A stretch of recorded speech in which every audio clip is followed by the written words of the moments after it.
구원의 파도치는 영광 시리즈 쉬운 두 번째 시간입니다. 오늘 마지막 주제인 영화에 대한 이야기를 또 두 번째로 다루고 있는데요. 고린도전서 15장 20절로 26절 말씀입니다. 죽은 자의 부활도 라는 제목으로 우리가 함께 살펴보도록 하겠습니다. 고린도전서 15장 20절로 26절 말씀입니다. 제가 봉독하여 올려드리도록 하겠습니다. 그러나 이제 그리스도께서 죽은 자 가운데서 다시 살아나사 잠자는 자들의 첫 열매가 되셨도다. 사망이 한 사람으로 말미암았으니 죽은 자의 부활도 한 사람으로 말미암는도다. 아담 안에서 모든 사람이 죽은 것 같이 그리스도 안에서 모든 사람이 삶을 얻으리라. 그러나 각각 자기 차례대로 되리니 먼저는 첫 열매인 그리스도요. 다음에는 그가 강림하실 때 그리스도에게 속한 자요. 그 후에는 마지막이니 그가 모든 통치와 모든 권세와 능력을 멸하시고 나라를 아버지 하나님께 바칠 때라. 그가 모든 원수를 그 발 아래에 둘 때까지 반드시 왕 노릇 하시리니 맨 나중에 멸망받을 원수는 사망이니라. 아멘. 구원의 마지막 주제로 해당하는 이제 영화에 대해서 살펴보고 있는 중입니다. 지난주에는 첫 번째 시간으로 영화의 본질이 결국 예수 그리스도와 관계된다는 것을 살펴보았고, 오늘 영화에 대해서 두 번째 시간으로 영화가 무엇인지, 그 의미가 우리에게 어떤 것인지 한번 살펴보고자 합니다. 자, 이런 상상을 한번 해봅시다. 만일 여러분들에게 남들과는 다르게 목숨이 하나 더 있다면 어떨 것 같으십니까? 사망보험금을 받기 위해서 전력을 짜기 시작할 수도 있고, 영화나 드라마에 나오는 극적인 상황이 연출될 것을 기대하면서 목숨을 아끼지 않으며 무언가 행동할지도 모르겠습니다. 혹은 목숨을 누구보다 아끼면서 살아갈 수도 있겠죠. 혹은 목숨이 하나 더 있다는 사실을 확인하기 위해서는 목숨을 버려봐야만 하기 때문에 평생을 의심하면서 살아갈지도 모르겠습니다. 어떤 경우든지 간에 우리는 목숨의 여분이 있는 삶을 생각하면 오늘의 삶에 조금 집중을 하게 됩니다. 결국 여분의 목숨을 통해서 우리가 집중하고 확인하는 것은 죽음 이후의 삶이 아니라 여분을 가지고 있는 오늘의 삶에 대한 것입니다. 그러면 이제 우리의 질문을 이렇게 바꾸어 볼 수가 있을 것 같습니다. 정말로 이 삶이 끝이 아니라면 여러분은 어떻게 살아갈 수 있겠습니까? 이 질문과 함께 오늘 성경이 말하는 영화가 무엇인지 살펴보고자 합니다. 그런데 들어가기 앞서서 정말 진지하게 한번 묻겠습니다. 정말로 이 삶이 끝이 아니라면 우리는 어떻게 살아야만 하겠습니까? 우리가 정말로 진지하고 심각하게 이 삶이 전부가 아니라면, 우리 죽음 이후에 영원한 무언가가 진짜 우리를 기다리고 있다면 우린 이 땅에서 무엇을 바라보고 무엇에 집중하며 우리의 삶을 무엇에 기준을 두고 살아갈 수 있겠습니까? 라는 질문을 진지하게 생각하시면서 오늘 말씀을 함께 보시면 좋을 것 같습니다. 성경에서 영화라고 하는 주제는 구원의 마지막 단계로 제시를 하고 있습니다. 로마서 8장 30절 말씀이에요. 또 미리 정하신 그들 또한 부르시고 부르신 그들을 의롭다 하시고 의롭다 하신 그들 또한 영화롭게 하셨느니라. 부르시고 의롭게 하시고 영화롭게 하셨다. 여기서 영화라고 하는 건 영광스럽게 변하게 하셨다라는 의미입니다. 변화되는 내용은 그 지위나 상태나 질서 등을 이야기했는데, 종국적으로는 전 인격적으로 모든 것이 변한다라고 이야기를 할 수가 있습니다. 즉 우리의 육체 역시도 그 영광스럽게 변하는 대상에 속한다는 것을 알 필요가 있어요. 많은 사람들이 죽으면 바로 천국을 간다거나 지옥을 간다고 생각을 해요. 근데 사실 기독교 교리에서 죽으면 우리가 가는 것은 모릅니다. 성경에서 표현할 땐 잔다라고 표현을 하죠. 구약에서는 스올이라고 표현도 하긴 하는데, 죽고 나서 당장 우리가 천국과 지옥을 가는 것이 아니라 어떤 중간 상태에 놓여진다고 이야기합니다. 이 중간 상태가 무엇인지에 대해서 너무 많은 논의가 있어요. 다만 확실한 것은 그 중간 상태에 놓여 있다가 예수 그리스도께서 다시 오시는 그날에 우리 모두 부활의 몸을 입고 영원한 구원을 누리게 된다는 것입니다. 이때 예수 그리스도께서 오시는 그날 중요한 것은 우리가 모두 부활하게 된다는 거예요. 예수 그리스도께서 제자들에게 보여줬던 그 부활의 몸을 우리 역시도 똑같이 입게 되어 영원한 인생을 누리게 된다는 것이죠. 신자는 신자들 그 부활의 몸을 입고 영화를 경험하게 되고, 비신자는 비신자대로 부활을 하게 되어서 영원한 진노를 경험하게 된다는 것입니다. 그래서 교리적으로 영화라고 하는 표현은 다음과 같이 정의가 됩니다. 그리스도께서 재림하셔서 그동안 죽은 모든 신자들의 육체를 죽음으로부터 살려내셔서 그들의 영혼과 결합하게 하고 살아있는 모든 신자들의 육체를 변화시켜서 모든 신자들이 일시에 그리스도의 몸과 같은 완전한 부활의 몸을 입게 하시는 것. 이런 영화의 표현은 세 가지의 함의가 들어가 있습니다. 첫 번째는 변화되는 신자의 몸 자체가 영광스럽게 변합니다. 노화가 있지 않고 질병이 있을 수 없습니다. 둘째로는 이때부터 우리의 몸은 우주적인 지위를 누리기 시작을 합니다. 이 땅에서 죄에 종속되어서 살아가는 비참하고 하찮은 육체의 몸이 아니라 이 땅은 모든 우주에서 가장 영광스러운 몸을 가지고 우리가 이 땅에서 그 지위를 누리게 된다는 것입니다. 이 지위는 단순히 역할과 계급에 대한 것을 넘어서서 우리의 몸 자체가 완전하다는 것에서도 비롯됩니다.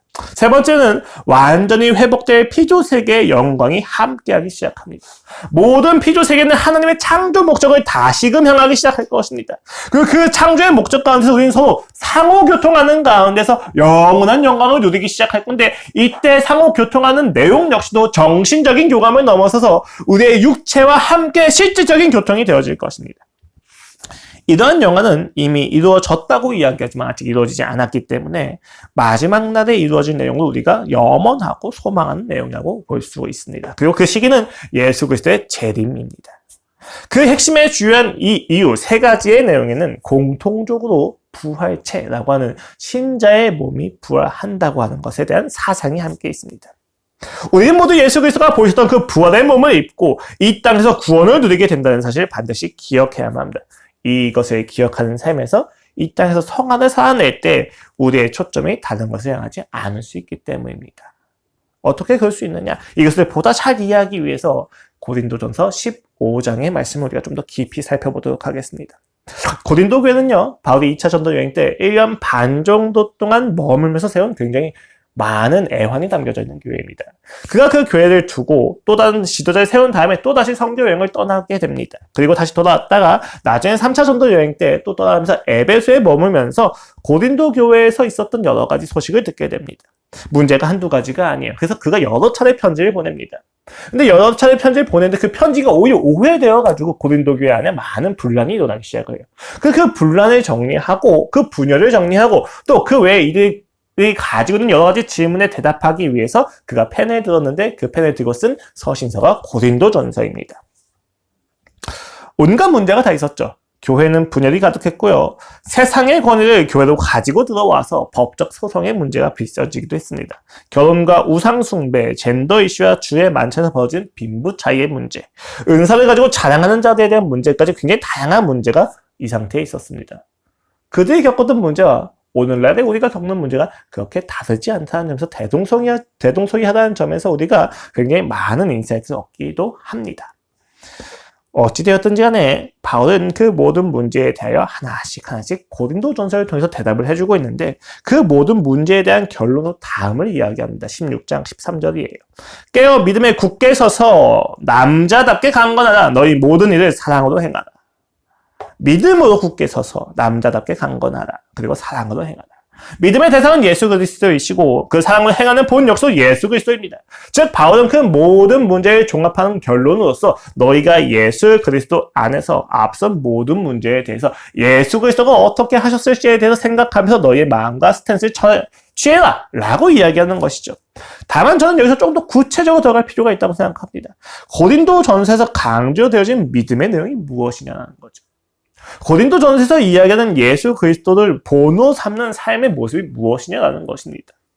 바울이 그 앞에서 16장 앞에서 아볼로의 방문과 자신이 전하고 있는 예루살렘 교회 연보에 대한 문제를 차치하고 보면은 이 모든 문제에 대한 보다 협의적인 측면에서 완벽한 결론은 이 믿음으로 너희가 강건하게 서라 라고 하기 이전에 그 믿음의 내용으로서 15장 전체를 할애해서 이야기하는 내용이 있습니다. 그 내용이 무엇이면 바로 부활입니다.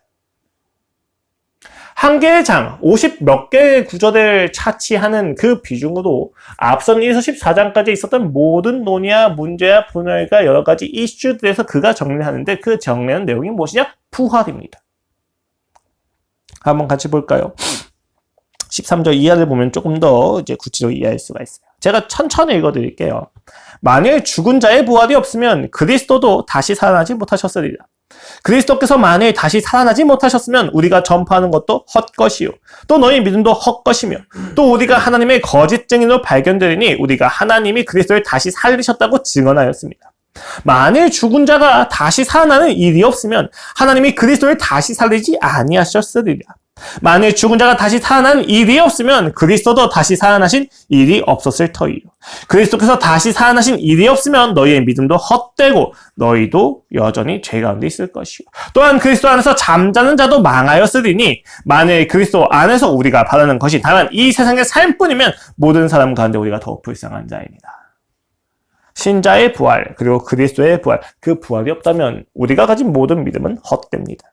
여전히 우리는 죄 가운데 거했을 것이고 이 모든 인류 가운데 가장 불쌍한 사람이었을 것이다 라고 바울이 이야기하고 있습니다. 이러한 내용은 신자의 부활 문제가 얼마나 중요한 것인지 우리가 다시 한번 생각해 볼 수 있는 내용입니다.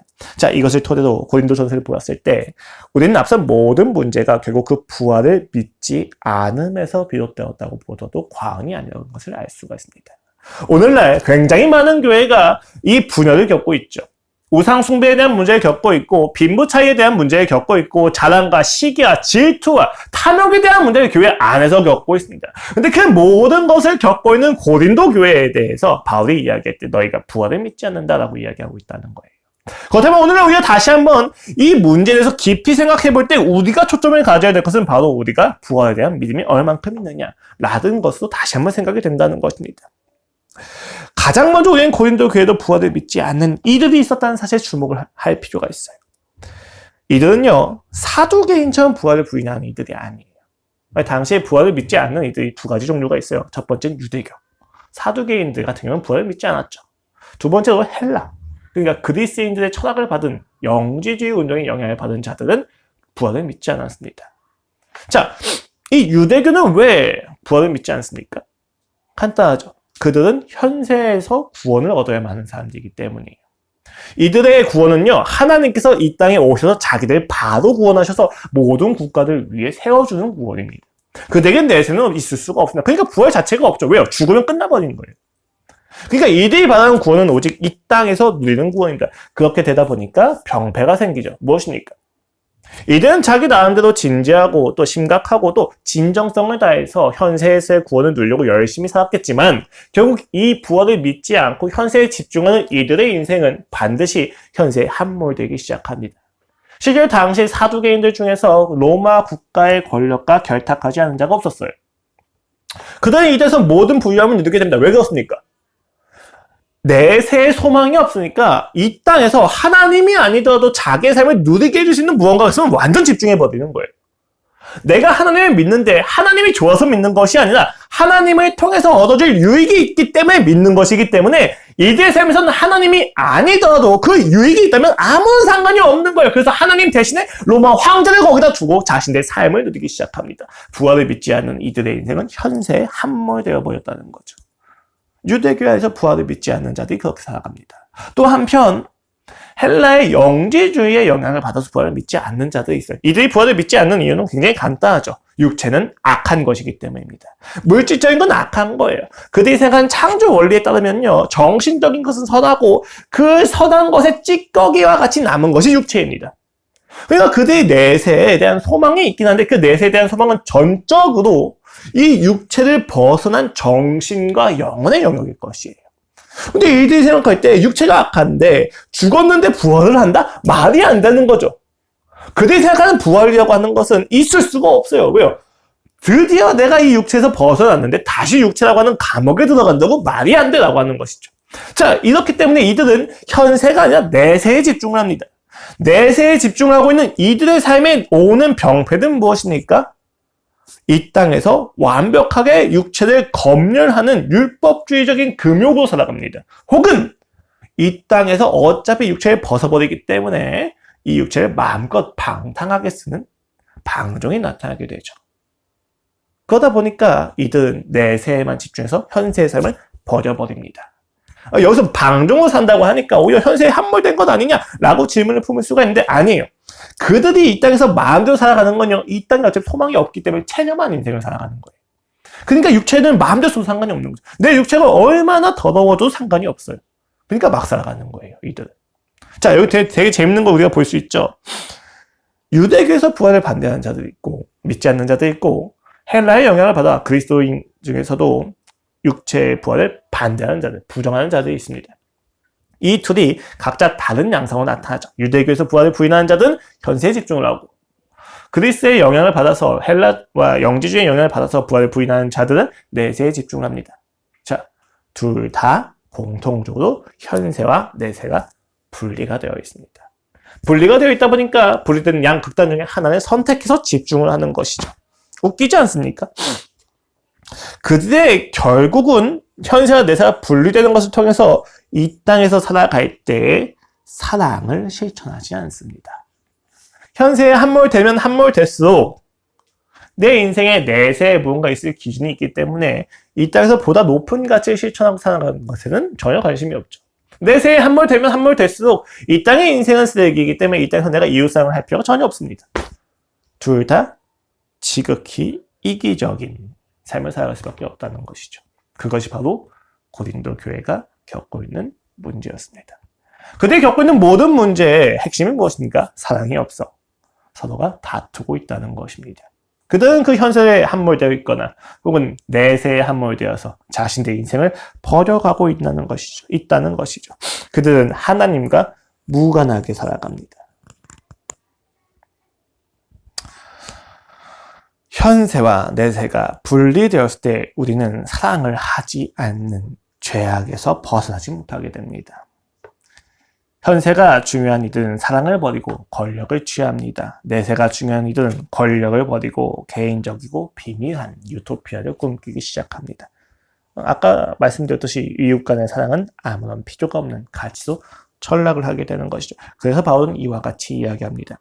그리스도께서 다시 살아나신 일이 없으면 너희 믿음도 헛되고 너희가 여전히 죄 가운데 있을 것이요. 예수님이 부활하지 않았어? 부활이 없어? 그럼 너희 무조건 죄 가운데 있을 것이야 라고 이야기합니다. 또한 그리스도 안에서 잠자는 자도 망하였으니, 여러분 되게 재밌죠? 잠자는 자도 망하였으니, 즉 죽은 자들도 망했다는 거예요. 지금 바울이 부활이라고 하는 주제를 가지고 현세와 내세 두 가지 모두 다 언급하고 있는 거죠. 너희도, 현세도 죄 가운데 있을 것이고 죽어서 잠자고 있는 자들도 망할 것이다 라고 이야기. 만약에 부활이 없으면 현세에 함몰된 자들도 망할 것이고 내세에 함몰된 자들도 망할 것이다 라고 이야기를 하고 있다는 것입니다. 이 이야기는 그가 부활이라고 하는 주제를 가지고 과거와 현재와 미래를 모두 통합시키고 있다라는 것을 확인할 수가 있다는 것입니다. 여러분, 이거 되게 중요한 이야기예요. 오늘 우리의 삶을 잘 살펴보십시오. 우리는 어디에 함몰되어 있습니까? 우린 때로 내세가 없는 것처럼 이 땅을 살아갑니다. 이후에 평가와 심판이 없는 것처럼, 이후에 인생이 하나도 없는 것처럼 아무것도 없는 비존재가 가득할 것이라고 믿고 이 땅을 살아갑니다. 그렇게 이 땅을 살아가니까 기준이 없죠. 가치도 없습니다. 내가 정하고 내가 주장하는 모든 것이 기준이고 선이고 유익이 되어버린 인생 속에서 우리가 열심히 살아갔을 때의 결론은 무엇입니까? 죽음입니다. 어떤 누구도 죽음을 피할 수가 없으며 그 이전에 내가 스스로가 기준이 되어 살아갈 실력이 없기 때문에 그 인생엔 반드시 죽음에 떨어집니다. 공허하고 허무하고 불안을 벗어나지 못하는 거죠. 그 불안과 허무를 벗어나기 위해서 더더욱 현세에 집중하지만 그들의 인생에 남는 것은 없습니다. 그들이 죽음 앞에서 가져갈 수 있는 것은 단 하나도 없을 것입니다. 혹은 내세에 집중하고 살아갑니다. 내세에 함몰되면 어떤 경우가 발생됩니까? 이 땅에서 살아갈 때 나의 인생을 체념하는 방종으로 살아가는, 어차피 되는 대로 살아라, 난 죽은 이후만 준비하겠다. 혹은 이 땅에서 열심을 가지고 율법주의로 살아가게 됩니다. 한국교회에 두 가지 다 있는 모습들이지 않습니까? 다 무엇이 문제입니까? 현세와 내세를 통합시킬 수 있는 부활이라고 하는 주제를 정확히 이해하지 못했기 때문에 발생하는 것입니다. 여러분, 부활체를 믿는다는 건요, 우리의 현재가 미래로 이어진다는 것을 의미합니다. 연속성이 있다는 거죠. 어느 정도의 범위가 어느 정도만큼 연속되고 있는지는 잘 몰라요. 어느 누구도 알 수가 없습니다. 우리가 죽은 나이 그대로 부활되는 것인지 아니면 제일 좋은 나이로 부활하는 것인지 외모가 변해서 부활하는 것인지 외모가 변하지 않고 부활하는 것인지 아무도 몰라요. 그런데 중요한 것은요, 반드시 미래로 이어진다는 것입니다. 이때의 핵심은, 연속성의 핵심은 전인격적인 관계성이에요. 내가 가지고 있는 부유함이나 물질이 이어지는 것이 아니라 내가 하나님과의 누리는 그 관계성이 남는다는 것입니다. 쉽게 이야기하면요, 내가 죽는 순간까지 누리고 있었던 그 하나님과의 친밀한 지점에서 영원히 시작이 되는 거예요. 그럼 내가 10까지의 수준에서 5 정도의 친밀함에서 죽었다면 5에서 영원히 시작이 되는 거고, 2라고 하는 수준에서 죽음이 시작됐다면 그 2라고 하는 수준에서 영원히 시작되는 거예요. 영원이라고 하는 점에서 그 차이는 의미가 없을 수 있겠지만 동시에 그 하나님의 친밀함을 누린다고 하는 점에서 그 영성에 너무나도 무한한 차이가 있는 거죠. 왜요? 영원이기 때문에 결국 좁혀지지 않는 차이가 있는 것입니다. 되게 재밌는 이야기예요. 우리는 이 땅에서 하나님을 누리는 만큼에서 그 영혼을 누리기 시작할 것입니다. 두 번째로는 동시에 동일하진 않아요. 현세와 내세가. 분리되는 부분도 있습니다. 어떤 내용이 그렇습니까? 이를 요한계시록 21장에서 정확히 이야기해주고 있어요.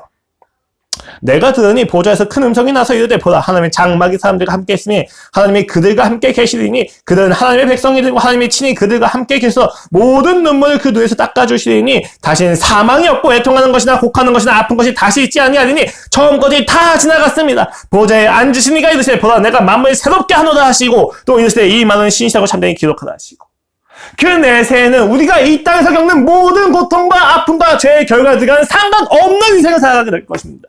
그렇기 때문에 우리는 이 땅에서 소망을 가지고 살아갑니다. 여러분 이 놀라운 것이 보입니까? 부활이라고 하는 그 주제가 우리의 삶에서 내세와 현세를 통합시켜버리는 거예요. 이 땅에서 내가 얼마나 하나님을 누릴지에 대해서 간절히 소망하고 내가 이 땅에서 아무리 힘들고 고통스럽고 아프다고 할지라도 그 날에 하나님을 만난 그때에는 나의 인생에 죽음이 있을 수 없기 때문에 그 날에 대한 소망을 가지고 살아가기 시작합니다. 우린 이 땅에서 이 시간, 오늘, 지금이라고 하는 순간부터 하나님밖에 없는 인생을 살아갈 수밖에 없는 것입니다. 이것이 그리스도인이 가지고는 자유 아닙니다. 그리스도인은 소망을 가지고 이 땅에서 실제로 누려가면서 이미와 아직을 살아간다는 것입니다. 여기서 되게 흥미로운 것은 바울이 부활을 강조하는 방식이에요. 바울이 부활을 논증하는 방식에는 굉장히 중요한 강조가 있습니다. 신자의 부활체에 대한 게 문제거든요, 사실. 그러니까 당시 고린도교에서 예수님이 부활하지 않았다, 혹은 부활 자체는 없다라고 하는 사람도 있었지만, 동시에 그 부활은 믿는데, 신자들도 부활할 거다라고 얘기는 안 하는 사람도 있었다는 거예요. 그럼 신자의 부활체에 대한 이야기를 논증해야 되는데, 바울의 논증의 시작이 어디냐면, 그리스도의 부활을 가지고 시작을 합니다. 그리스도가 부활하지 아니었더라면, 이런 얘기를 시작해요. 신자의 부활체만 다루면 되는데 예수님을 굳이 끌어들여서 이야기합니다. 20절을 볼게요. 그러나 이제 그리스도께서 죽은 자 가운데서 다시 살아나사 잠자는 자들의 첫 열매가 되셨도다. 왜 그러냐? 예수 그리스도의 부활이 첫 열매이기 때문입니다.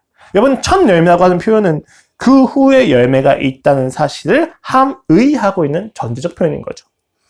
첫 열매가 본이 되어 우리가 바랄 수 있는 열매가 있다는 것이죠. 즉 하나님께서 예수 그리스도를 죽음에서 먼저 부활시키셨다면 우리 역시도 그와 같이 죽음에서 승리할 미래를 기대할 수 있다고 이야기하는 것입니다. 바울은 철저히 예수님의 중심으로 우리에게 부활이 있다고 이야기를 하는 거예요. 마치 예수님의 부활은 승리가 확정된 V-Day이고 우리가 마지막 날에 부활체를 입는 그날은 D-Day인 것입니다. 이미 예수님께서 부활을 하신 그 시점부터 우리의 승리는 보장이 되었습니다. 그래서 우리는 침략하고 점령하고 극복하는 싸움을 하는 것이 아니라 견디는 싸움을 하면 되는 거죠. 이미 끝났으니까. 적의 수도는 끝났습니다. 이제 그 수도에서의 승리가 퍼지기만 하면 되는 거예요. 다만 그것이 다 퍼지는 그 D-Day는 언제 올지 모르는 겁니다. 아직 오지 않은 것이죠. 우리가 부활체를 입는 그날이 바로 그런 날이라는 것입니다. 부활은 특별한 사람의 것이 아니라 믿는 이들 모두의 것이 되었습니다. 이는 곧 죽음에 대한 승리를 의미하죠. 우리는 모두 죽음 앞에서 살아갑니다. 이 죽음은요, 우리의 모든 지식과 능력과 소유를 하찮게 만들어 버립니다. 이 땅에서의 냉소와 비소와 모든 죽음 앞에서는 힘을 쓰지 못합니다. 누가 감히 죽음 앞에 놓여진, 죽음 뒤에 놓여진 하나님의 진노 앞에서 비웃음을 띠며 평가할 수 있겠습니까? 그렇게 우리는 죽음 앞에서 끊임없이 끌려다니는 자들이었습니다.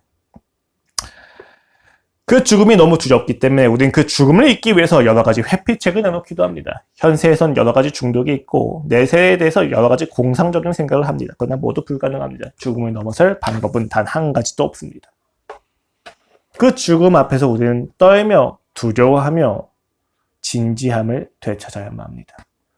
우리가 살아가는 오늘날의 현실 속에서 여러분, 죽음이라는 건요, 언제 어디서 어떻게 올지 모르는 불확실성 그 자체예요. 그러나 우리는 이 죽음을 끊임없이 회피하고 살아갑니다. 우리의 인생이 영원할 것처럼 내가 오늘 누리고 있는 이 게으름과 나태함과 색욕과 정욕과 그리고 나의 모든 탐욕들이 영원할 것처럼 살아갑니다. 그러나 우리가 추구하는 모든 세상적인 죄악과 욕망은 끝이 있습니다. 그래서 어떻게 할 수 있습니까? 예수님이 부활하셨다는 사실로 알 수가 있습니다. 그는 죽음을 이기셨습니다. 그의 부활은 어렵지 않습니다. 예수 그리스도께서 이루신 그 부활은 우리의 승리를 필연적으로 보장해 줍니다. 그 순서를 바울은 다음과 같이 이야기합니다. 그러나 각각 자기 차례대로 되리니 먼저는 첫 열매인 그리스도요, 다음엔 그가 강림하실 때의 그리스도께 속한 자요, 그 후에는 마지막이니 그가 모든 통치와 모든 권세와 능력을 멸하시고 나라를 하나님 아버지 하나님께 바칠 때라. 그가 모든 원수를 그 발 아래에 둘 때까지 반드시 왕노로 다스리니 맨 나중에 멸망받을 원수는 사망이니라. 사망은 주 앞에서 패배할 것입니다. 아직은 패배하지 않았어요. 그렇죠? 아직은 그 디데이가 오지 않은 것입니다. 그러나 사망은 반드시 패배할 것이고 우리 앞에 무릎을 꿇을 것입니다. 그러니 여러분, 오늘 우리 앞에 놓여진 사망 앞에서 무릎을 꿇지 마십시오. 오늘 우리에겐 너무 명확한, 명시적인 두 가지 선택의 길이 있습니다. 세상과 하나님. 그 앞에서 여러분, 세상 앞에서, 사망 앞에서 우리의 무릎을 값싸게 무릎 꿇지 마십시오. 어차피 사라질 것입니다. 그들은 지금은 당장 흥황하며 우리의 인생을 매도할 수 있고 비웃을 수 있습니다. 그러나 그들은 결국 죽음 앞에서 모두 패퇴하고야 말 것입니다. 심지어 그 죽음마저도 우리 앞에서 항복을 표시하고 물러나게 될 것입니다. 그런데 왜 우리가 이미 진 자들에게, 진 개들과 같은 자들에게 끌려다녀야만 합니까? 그럴 필요가 없다는 거예요. 여러분, 우리 정신을 좀 차리고 살아야 된다는 이야기입니다. 우리가 지금 직면하고 있는 현 시대에 우리의 모든 인식이 제한되어가지고 이 땅이 전부인 것처럼 살아가는 역사가 너무 많이 있어요. 오늘 만일 마지막이라면, 내일 마지막이면 내가 이렇게 살겠는가에 대해서 우리는 다시 한번 생각을 해봐야만 합니다. 죽음 앞에서 죽음을 이기신 예수 그리스도가 있으신데 우리가 계속 다른 것을 추구한다는 것은 우리가 예수님을 믿지 않는다는 것입니다. 고린도 교회의 무수히 많은 분열은 결국 예수 그리스도의 부활을 믿지 않으면서 비롯됩니다. 신자의 부활이 없다고 믿는 것은 결국 예수님을 믿지 않는 것에서 비롯된다고 바울이 논증하는 것이죠. 우리의 삶을 되돌아봐야만 합니다. 우린 매우 심각하고 매우 진지하고 매우 무거운 주제 앞에 있습니다. 죽음 앞에서 나의 삶의 향방을 어디에 둘 것인가입니다. 이 땅에서 내가 원하는 많은 것들이 주어지지 않을 수 있습니다. 이 땅에서 내가 원하는 많은 것들을 누리지 못할 수가 있습니다. 그러나 여러분, 이 땅에 있는 모든 것을 나의 주인 삼으면 안 됩니다. 누군가 그걸 누리는 삶이 있을 수도 있고 누리지 못하는 삶이 있을 수도 있습니다. 그러나 누리든 누리지 못하든 여전히 우리 모두의 중심 오직 예수 그리스도이셔야만 합니다. 우리 모두의 관심은요, 이 땅의 기준이 아니라 죽은 이후의 기준이 되어야만 합니다. 그것이 우리가 순교를 담담하게 받아들일 수 있는 유일한 이유일 것입니다. 우리는 죽음 이후를 준비하며 오늘을 누리며 살아가는 것입니다. 여러분, 이것을 우리가 잘 생각해야 돼요. 이걸 억압으로 생각하면 안 됩니다. 내가 오늘 잘 참고 이건 똑같이 내세에 그냥 함몰돼 버린 거니까요. 중요한 건 오늘 내가 그 하나님을 누리는 정도만큼 우리가 결단할 수 있다는 거예요. 혹은 내가 결단하는 만큼 누릴 수가 있다는 것입니다. 이 시점에서 우리가 생각을 해봐야만 하는 거죠. 자, 그 이야기가 이후에 있습니다. 이제 우리의 삶은 어떻게 달라지는가? 57절 이하에서 이와 같이 이야기합니다. 우리 주 예수 그리스도로 말미암아 우리에게 승리를 주시는 하나님께 감사하노니, 그러면 내 사랑하는 형제들아, 결실하며 흔들리지 말고 항상 주의 일에 더욱 힘쓰는 자들이 되라. 이는 너희 수고가 주 안에서 헛되지 않은 줄 압니다. 부활이 없다면 우리의 모든 수고가 헛될 것이라고 바울이 이야기했고, 그 이후에 우리의 수고가 결코 헛되지 않을 거라고 마무리 짓습니다. 무슨 이야기입니까? 부활이 확실하다는 것입니다. 그렇다면 우리가 해야 될 것은 더욱 수고하는 일만 남았습니다. 이 땅에서 우리의 수고가 멸시받고 비아냥을 당하고 당장 그 결실이 보이지 않아 당장에도 스스로 박차고 일어나 능력과 소유를 가지고 자격과 조건을 만들고 싶더라도 우리는 견디는 싸움을 해야만 합니다. 오늘날 우리의 인생이, 그리고 우리를 둘러싼 이 세상이 우리를 끊임없이 압박한다 하셔도, 그리고 그 압박 가운데서 당장 못 견디겠어서 내가 이 자리에 박차고 일어나 하나님을 떠나고 싶다고 하셔도 우리는 이 자리를 지켜야만 합니다. 왜 그렇습니까? 결국 죽음 이후에는 하나님이 승리자이기 때문입니다. 여러분, 어디에 줄을 서겠어요? 패배자 뒤에 줄을 서겠습니까? 승리자 뒤에 줄을 서겠습니까? 너무 간단한 이야기예요. 그것을 위해서 바울이 이야기한 건 두 가지 있습니다. 첫 번째는 먼저 흔들리지 않아야만 합니다. 다시 말해서 어떤 것도 우리를 흔들지 못하게 만들어야만 합니다. 흔들지 말아야 된다고 하는 표현이 굉장히 수동적으로 보일 수 있지만 바울이 이야기한 바는 이 땅에 어떤 것도 너희를 흔들 만큼의 가치가 없으니 너의 역사로 결단하여 어떤 것도 너희를 흔들게 만들지 말라고 이야기를 하고 있습니다. 이 땅의 어떠한 부유함도, 이 땅의 어떠한 파워도, 이 땅의 어떠한 유혹도 우리를 흔들 수 없습니다. 왜냐하면 우리에게 예수 그리스도가 가장 높은 가치이기 때문이에요. 이 땅의 기껏해야 100세 인생보다 그 100세를 넘어선 영원한 인생의 주인이 우리의 인생의 참된 기준이 되어야만 한다는 것입니다. 그런 점에서 흔들리지 말아야만 합니다. 현세에 당장 줄 수 있는 쾌락과 공상적인 내세가 우리의 인생의 기준이 될 수 없습니다. 흔들리지 않아야만 합니다. 그리고 보다 적극적으로 두 번째 이야기한 바는 항상 주의 일에 더욱 힘써야만 한다는 것입니다. 여러분, 흔들리는 모든 이유는요, 사실 주님이 아니라 나의 일에 힘쓰기 때문입니다. 마치 다윗이 전쟁을 쉬는 그때 밧세바라고 하는 여인과 눈이 맞을 수밖에 없었던 것처럼 우리는 하나님께 집중할 때에만 죄에서 자유할 수가 있습니다. 만약에 하나님께 집중을 하지 않는다, 우리가 아무리 많은 지식을 가지고 있어도 죄하고 정면 승부를 걸어서 이길 수 있는 가능성은 전무합니다. 난 죄하고 절대 이길 수가 없어요. 여러분, 이건 진짜 제가 경험담입니다. 제가 정말로 많은 지식을 가지고 많은 코칭과 많은 자기개발의 내용들을 가지고 있지만 내가 죄하고 딱 정면 승부를 한다, 바로 져서 그냥 질질 끌려가요. 왜요? 이게 실력이 없습니다. 이게 인간의 한계에 대한 지극히 솔직한 항복이에요.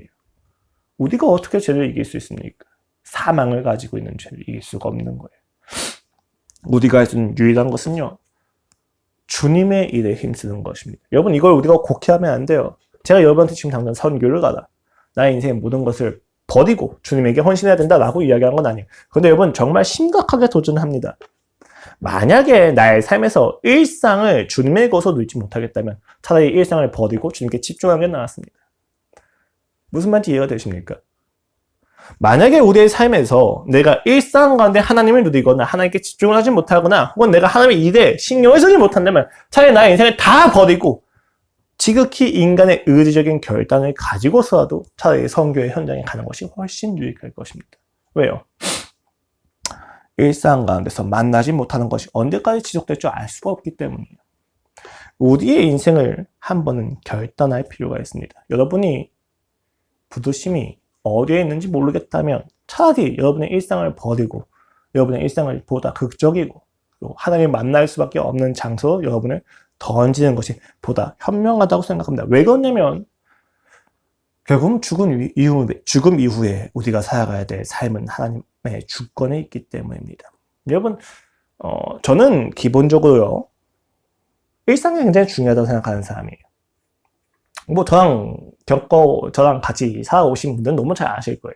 제가 던지는 대부분의 메시지는요, 교회에 집중해서 여러분의 일상이 무너지는 삶이 아니라 여러분의 일상에서 하나님의 예배가 세워지는 삶입니다. 그런데요, 정말로 극단적인 예시이고 또 예외이지만 만약에 일상에서 하나님 나라의 예배가 되어지지 않는다면 차라리 성전에 자기 인생을 던져버리는 것도 답이 될 수 있다는 것입니다. 잘 생각을 해보셔야 돼요.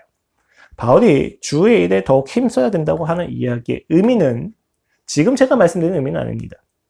일상에서 주어진 모든 삶에서 주의 일에 주님의 나라에 힘써 협력하고 참여하는 이야기죠. 그러나 여러분, 저는 이 말씀을 가지고 조금 더 강하게 도전하자면 그렇습니다. 여러분의 삶에서 주님의 일이 보이지 않는다면 차라리 결단하시는 게 낫습니다. 왜요? 모르기 때문이에요. 여러분, 이 일상에서 내가 하나님 만나지 못하고 죽는다면 어떻게 하겠습니까? 여러분, 우리가 지금 여유를 가지고 과정하고 진행하고 있는 이 과정 속에서 결국 죽음을 넘어서지 못하면 어떻게 하겠습니까? 저는 그 두 점이 극심한 자입니다. 제가 이 땅에서 이렇게 열심히 사역을 하더라도 만약에 함께 버림받는다면 어떻게 하겠는가? 라고 하는 질문에 있어서 우리가 영원히 자유할 수 없다는 것을 깨달아야만 합니다. 우리의 마음을 끊임없이 쳐서 주의 일이 무엇인지 알게 힘쓰십시오. 그것이 힘쓰는 게 어렵다면 차라리 헌신하십시오. 그것이 오히려 여러분의 영혼에 그리고 여러분의 전인격에 유익할 것이라고 생각합니다. 여기 이야기한 영혼은 그 정신과 육체를 나눠서 이야기한 영혼이 아니에요. 여러분의 전인격적인 영혼의 세계를 살아갈 영혼에 대해서 이야기합니다. 자, 조금 강한 이야기는 그만하고 자, 그와 같이 우리가 이 두 가지 흔들리지 않고 주의 힘쓸 때 우리는 주 안에 거할 수 있을 것입니다. 그리고 우리의 모든 수고는 결코 헛되지 않게 될 것입니다. 그러나 동시에 주를 벗어나는 순간에 우리가 가진 모든 수고가 헛되게 될 것을 기억하십시오. 이거 되게 중요합니다, 여러분. 주님을 벗어나는 순간에, 초점을 있는 그 순간에 우리의 모든 수고는 반드시 헛되게 돼요. 무슨 이야기입니까? 오늘 여러분이 만약에 헛됨과 허무함과 불안을 경험하고 계시다면 지금 초점이 달라졌다는 이야기입니다. 내가 했던 모든 수고가 헛되게 느껴진다? 내가 주님을 벗어났다는 이야기입니다. 주님 안에선 그 수고가 헛되지 않을 것에 대한 평안과 믿음, 간절함이 생기는데 주님을 벗어나면요. 내가 하고 있는 모든 수고가 헛되네 라고 하는 속임이 들어옵니다. 여러분 이거 진짜 되게 중요해요. 사실은 세상은 항상 기만과 함께 들어옵니다. 기만당하지 마셔야 됩니다. 기만당하지 않기 위해선 여러분의 시선을 주님께 맞추십시오. 자, 말씀을 정리하겠습니다. 죽음을 외면하지 마십시오. 고개를 돌리지 마십시오. 죽음이 왕된 인생에서는 죽음을 마주할 수 없습니다. 그 두려움이 우리의 오금을 저리게 만들던 혹은 그 죽음이 아무것도 아닌 것처럼 합리화시켜 냉소적으로 만들 수가 있습니다. 죽음이 왕된 인생에서는요. 그러나 예수 그리스도가 왕되신 인생에서는 죽음을 있는 그대로 마주할 수가 있습니다. 우리의 모든 죄악은 죽음을 넘어설 수 없습니다. 우리의 모든 기쁨과 즐거움과 자격과 조건과 소유와 능력은 죽음을 이겨낼 수 없습니다. 그러나 하나님을 향한 사랑은 죽음을 넘어설 수 있습니다. 나를 향하신 주님의 사랑은 죽음을 넘어서 도착했습니다. 그러니 도착점이자 출발점에 대해 죽음을 마주하시고 내가 스스로 하나님이 될 수 없는 한계를 기억하시고 우리와 함께 그 하나님과 영원토록 교제하게 하는 죽음을 소망하셔야만 합니다. 그리고 기억하십시오. 그 죽음은 이미 한 번 주 예수 그리스도를 삼켰었습니다. 그러나 도리어 삼킴 당하였기 때문에 그 죽음이 우리를 결코 이겨낼 수 없습니다. 그 소망과 믿음으로 오늘을 그날처럼 살고 그날의 소망함으로 오늘을 살아내시기를 소망하겠습니다. 함께 기도하시고 오늘 예배를 마치도록 하겠습니다.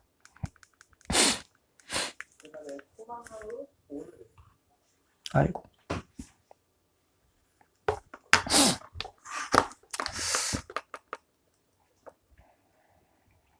하나님 아버지 감사합니다. 우리의 삶이 참으로 초라하게 느껴지고 우리의 삶이 참으로 비참하게 느껴질 때가 많이 있습니다. 조롱과 냉소와 비소가 우리의 삶을 뒤덮고 우리의 인생이 아무것도 아닌 가치인 것처럼 전락시키고 비하시키고 비아냥될 때가 너무 많습니다. 심지어 나 역시 그 기만에 속아서 내가 아무것도 아닌 것처럼 여겨질 때가 너무 많습니다. 네, 주님, 저는 아무것도 아닙니다. 그러나 주님은 이 아무것도 아닌 자를 들어 쓰실 수 있는 주권자이시며 나를 사랑하시는 분이라 믿습니다. 아버지, 나의 삶의 전능이 되어주시고 전력이 되어주시옵소서. 그리하여 주님, 우리가 이 땅을 살아갈 때 그날에 대한 소망으로 이 땅을 잘 살아낼 수 있기를 소망합니다. 아버지, 내 앞에 도사리고 있는 그 죽음을 피하지 않게 하여 주시옵소서. 도리어 그 죽음 앞에서 주님을 만나게 하여 주시옵소서. 주님을 사랑하고 싶습니다. 주님을 만나고 싶습니다. 진지하게 주님 앞에서 살아내고 싶습니다. 도와주시옵소서. 주께서 주신 갈망이오니 힘을 불어넣어 주시옵소서. 이제 단독자로 주님 앞에 섭니다. 말씀하시고 책임지시고 풍성한 임재 가운데서 우리를 지켜주시옵소서. 감사합니다. 주님. 예수 그리스도의 이름으로 기도드렸습니다. 아멘.